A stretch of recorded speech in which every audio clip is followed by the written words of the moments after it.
What's up, YouTube? So my buddy was gonna test a new scope today, but it ended up being so terribly cold outside, he couldn't do that. So I figured it'd be a good time to do the Winter Soldier rifle build. Let's talk about this. So, a lot of things going on with a winter rifle, and we are talking about taking a rifle into like sub-zero temperatures, -20, -30, below zero. There's going to be a couple things that you want to know about how all this works before you just grab a rifle and run out into the cold. So this is my Winter Soldier rifle, and I'm picking an AK to begin with because they just operate well in the cold, and we'll talk about why. And I'm specifically picking this one because it's a Zastava, and we'll get into that. But the first thing I need to warn everybody about is check your oils. They will tell you at what temperature the oil will no longer work. It'll crystallize, it'll gunk up. Same thing with any greases or anything like that.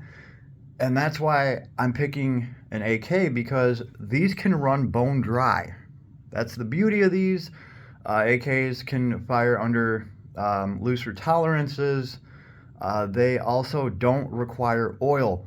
And by the way, we are going to be talking about ARs and what I would do to set up an AR for, the Winter Soldier rifle, right? Because the AR does need some oil, okay? Also, we're going to be talking about probably one of the worst things that you can do is take a rifle out in the cold and then bring it back inside the house and let it warm up. That's what we've done with this rifle right here. Can we see all the moisture on it? And we see all of the moisture on it, right?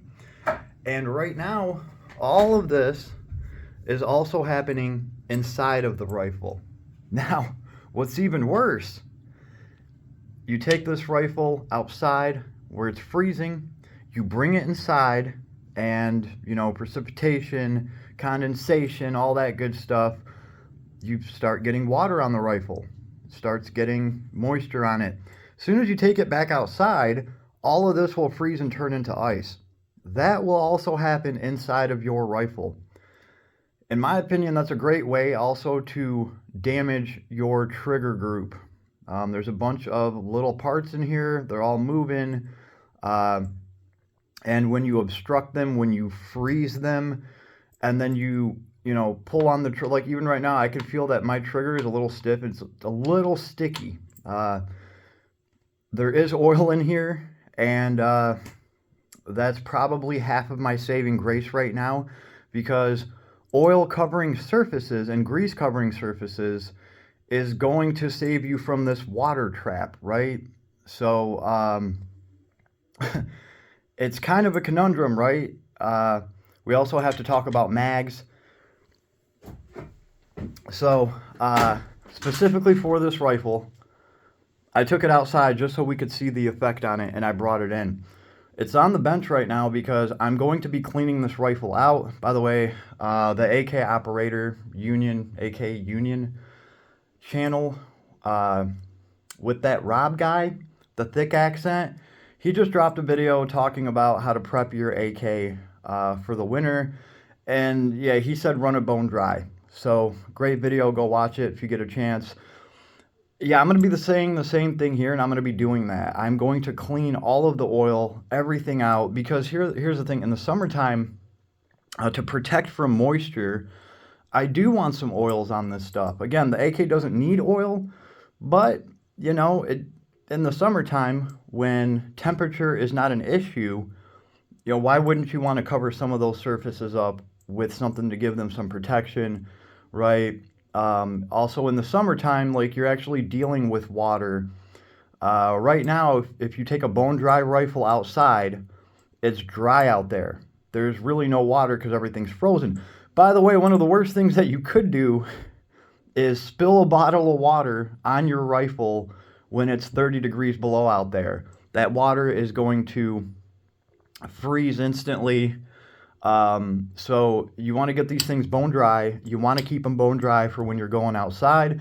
Just remember, as soon as you take the rifle back inside of the house and it warms up, look at that. Nothing is going to be bone dry. This is all melting, all this moisture. This gun was completely dry when I took it outside right now. It's been sitting out there for like, I don't know, 35, 40 minutes. And you can see, yeah, this thing is wet. So all of the moisture that you see out here, it's going to be inside as well. So I'm going to be cleaning this thing out. And it's fairly simple for the AK, right? You clean it out, you leave it clean, and then you just remember that if you bring it back in and let it warm up, they're fairly easy to take apart, right? You take this stuff off, you pull the spring out, you got the bolt, you wipe everything down, you go through here and just make sure there's no moisture. And you are good to go. You just need to remember that, or you can leave the gun outside in the cold and you won't get all of the moisture. So that's what I'm doing for the AK. If you're running an AR, right? Oh, you know what? Before I jump off of the AK, I'm going to tell you why I specifically chose a Zastava. When things get cold, they become more brittle. Zastava has been criticized for using a softer steel. They ran into an issue with a trigger manufacturer. I'm not going to get into all that. But a somewhat softer steel is a blessing in this case, because when everything's that cold, it becomes more brittle. Now, typically, to take steel and make it brittle enough to just crack and break, you'd actually have to chemically freeze it. But hey, when it's, negative 30 degrees outside and you got that wind chill and it's that cold, it is going to make things more brittle. So if you have a Zastava that has a softer steel, that's actually a small advantage to have there. You can look up how to make steel more resistant to cold. They add nickel to it. That's going to make it a little bit softer. It also has something to do with the grain of the metal. I'm not going to get into that. I worked at Acumen Global Technology a while ago, and we had a metallurgist there. And now that I'm into all this stuff, I have a whole list of questions I want to ask that dude, but I don't have access to that anymore, unfortunately. So should have paid more attention. So that is specifically why I went with the Zastava. It's not going to be as brittle. And this thing's a tank to begin with. There's thicker build materials. Just awesome. And specifically for this, I think Zastavas do great in the freezing cold, right? So now we'll talk about the AR and what I would do if I had to set my AR up to go outside. I mean, damn, look at this. Look at all that moisture, right? And then we'll talk about the magazines, because the magazine is going to apply to both of these. All this moisture that you see right here is also on the inside of this magazine now. The magazine springs are soaked. It just is what it is. So I've heard people say, do not take your magazines apart and oil the springs, because, well, if you're fighting in the sand, if you're like invading Iraq again, you could get some of that sand in your magazine and it'll stick to the springs. Well, in this specific condition where we are taking a magazine outside and bringing it back in, and all this moisture is accumulating inside, I would just say magazines are disposable. Take 1 or 2 or 3 and make them your winter rifle magazines. I put a little bit of oil on the springs.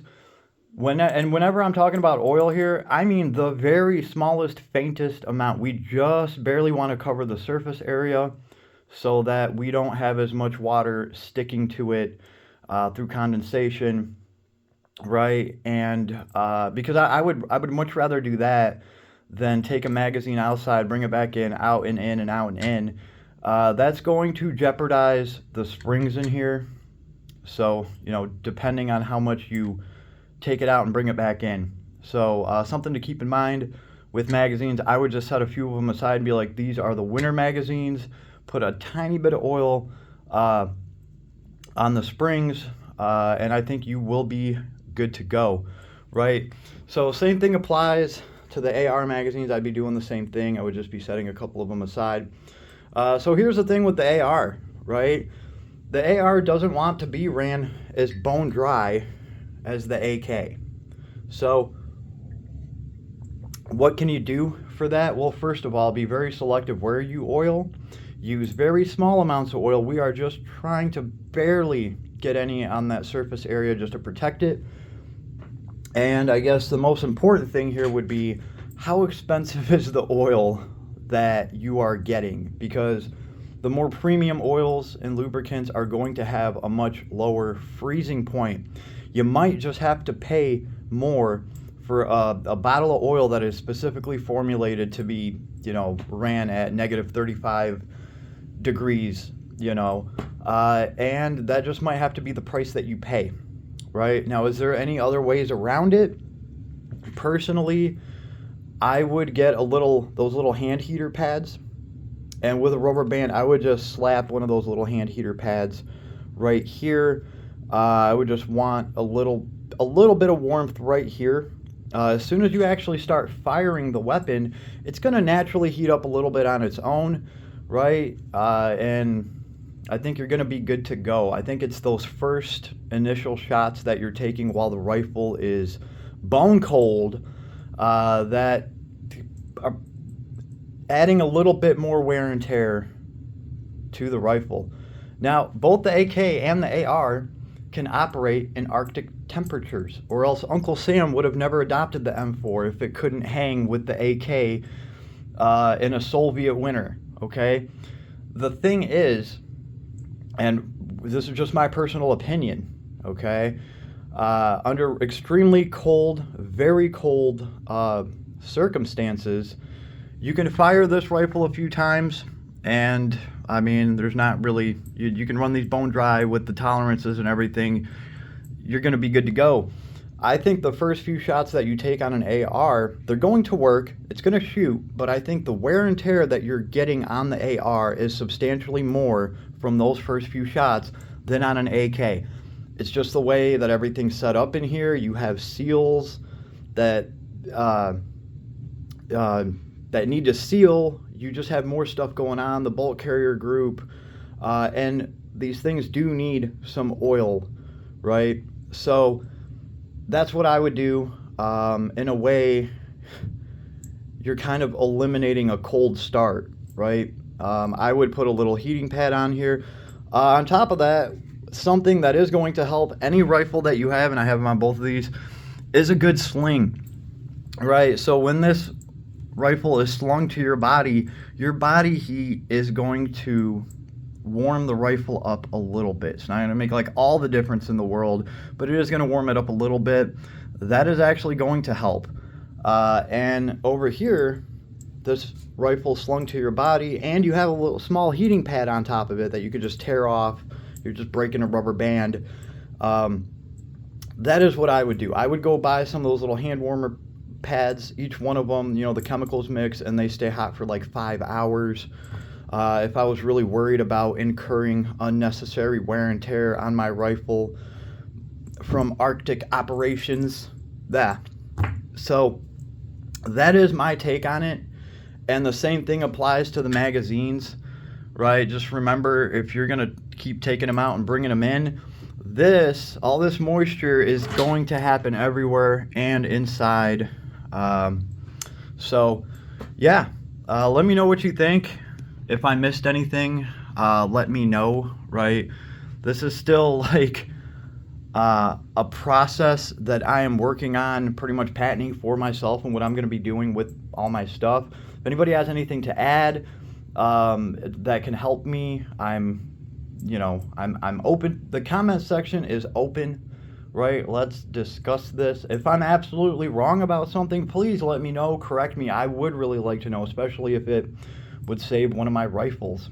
So have an awesome day, everybody. It's going to be a cold one, and I'll see you on the flip side. Make sure to like and sub to support my work. Man, the algorithm just loves toys like these. Later, folks.